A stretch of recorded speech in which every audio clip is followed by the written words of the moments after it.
Thank you for joining us today for Fast Food Facts, Things You Should Know. I'm your presenter, Paul Moore.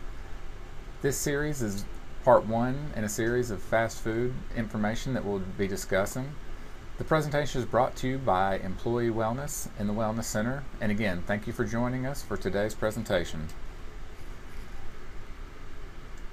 For the goals and objectives for today, we want to look at the first thing is why. Why do we want to talk about fast food? Why is it important? Secondly, we want to provide an overview of how fast foods may fit or may not fit into your individual nutrition plan. We want to list ways to make fast food healthier. And two of the big keys here that we want people to know your numbers and we want people to make smart choices. A lot of this is about education and awareness, and so if we can enlighten or educate, make people aware of certain things to help guide some of the choices they may or may not choose to make with fast food. We all realize that fast food is highly utilized in today's society because of the convenience, because of the cost, and so we want people to be able to make smart choices and kind of know how this will fit or will not fit into a nutrition plan. We want to start off by looking at the 5 most popular foods for men and women, and this is from 2004, so it's a few years old but pretty accurate as far as what today's fast food favorites would still be. If we look at men on the left hand side, you can see that number 5 is a side salad, number 4 breakfast sandwich, number 3 is pizza, number 2 french fries, and the number 1 favorite food for men from 2004 is a hamburger. Moving over to the female side, number 5 chicken sandwich, a little bit different from the male list. Number 4 is a side salad. 3 is pizza. And then can you guess what happens with number 1 and 2 from the men's list? That's right, they're flip-flopped.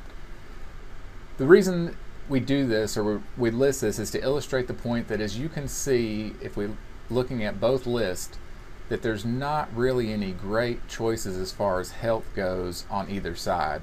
We could argue that a side salad potentially is healthy. Chicken sandwich may or may not be healthy. We can put veggies on our pizza. But overall, we're going to make the assumption for most people that these are not going to be healthy choices. If you'll notice on the list, there's no fruits, there's no vegetables, no dairy products, no whole grain.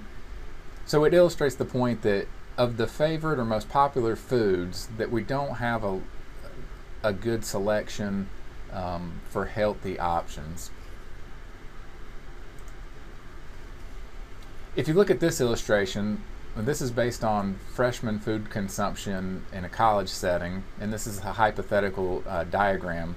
But if you can look at this, we can see that pizza takes up 35%, soda 25%, and the key here is if we look at the other, fruits and vegetables, you can see it makes up 0.03% of a typical freshman food consumption.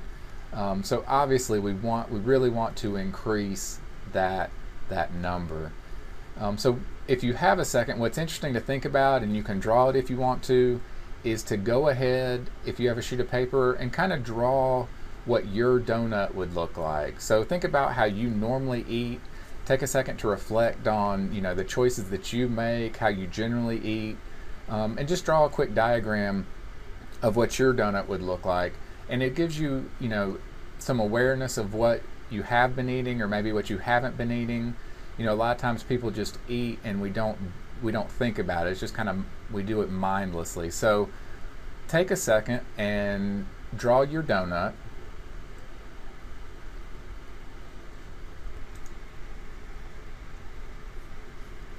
Okay, how are we doing with our donuts? Some things to keep in mind in drawing your donut. Obviously, you saw some choices on the freshman 15 diagram. Some other things, fast food, ice cream, and then we do have fruits, we do have vegetables, potato chips, snack foods, eating out, all things to think about as you're drawing or thinking about your diagram and your donut, and obviously the bigger picture of your nutritional habits and how you're eating generally from day to day.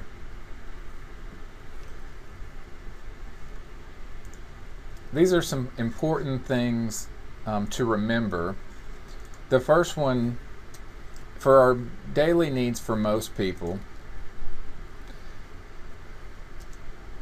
we need approximately 1,500 to 2,500 calories. Now remember, this is an approximation.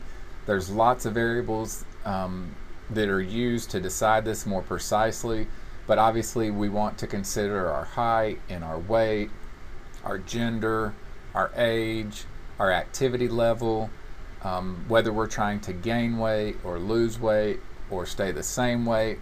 So keep all those things in mind, but this is going to give us a rough estimation for most people how many calories in a day we want to consume. From those calories, we're looking at approximately 30 to 100 grams of fat per day, again based on the variables that we've already mentioned. Of those 30 to 100 grams of fat per day, 10 grams or less should come from saturated fat. Trans fat's been popular in the marketing and media because of the food labeling necessity for trans fat to be on the food label, and we really want to minimize trans fat as much as possible. As far as protein, we're looking at 65 to 100 grams of protein per day. Again, that's an estimation, but a pretty good idea for most individuals. 2 to 4 grams of sodium per day, but if you've looked at a food label, you know that we look at that in milligrams.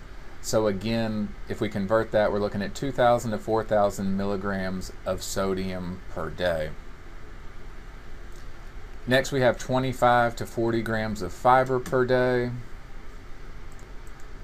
And so if we take a look back for just a second to give us an idea, if we think about the foods that we consume and the beverages that we drink, that's where we're getting the majority or all of our calories from. The 30 to 100 grams of fat per day, we get fat in most of our foods, especially if we're looking at, fast foods, processed foods, packaged foods, those types of foods.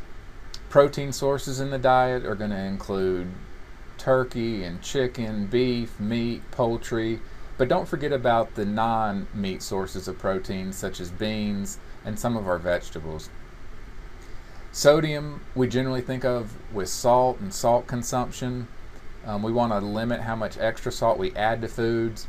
And then the foods that are going to be high in sodium, again, are processed foods, our packaged foods, and then again we've got the additional salt that a lot of people will put on foods. The 25 to 40 grams of fiber per day, we get fiber from our fruits, from our vegetables, from our whole grains. Oatmeal is a good source. Some brands of cereal are high in fiber. And so we really do want to increase the amount of fiber that we intake throughout the course of a day.